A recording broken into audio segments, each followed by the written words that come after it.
العزت جب کسی کام کا ارادہ کرتے ہیں تو اللہ رب العزت کون فرماتے ہیں اور وہ کام ہو جاتا ہے۔ ظاہر ہے کہ اللہ رب العزت کا حکم ہے کن فیکون، بس وہ کام ہو جاتا ہے۔ لیکن لوگوں کے سامنے ایک حدیث بیان کی جاتی ہے کہ کچھ لوگ ہوتے ہیں کہ اپنی طرف سے تفصیل بیان کرنا شروع کر دیتے ہیں۔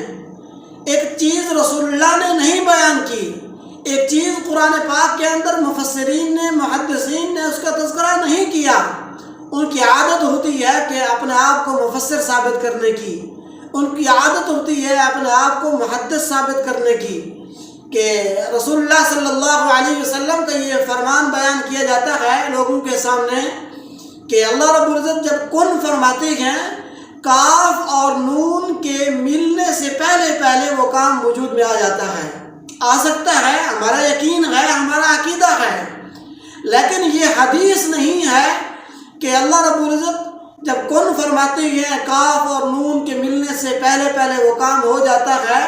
میں بار بار یہ بات کر رہا ہوں کہ وہ کام ہو سکتا ہے، لیکن یہ حدیث نہیں ہے کہ کاف اور نون کے ملنے سے پہلے وہ کام ہو جاتا ہے۔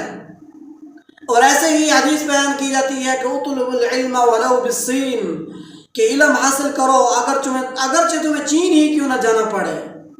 اور اسی طرح کہا جاتا ہے کہ علم حاصل کرو اپنی ماں کی گود سے لے کر قبر کی لحد تک علم حاصل کرنا چاہیے۔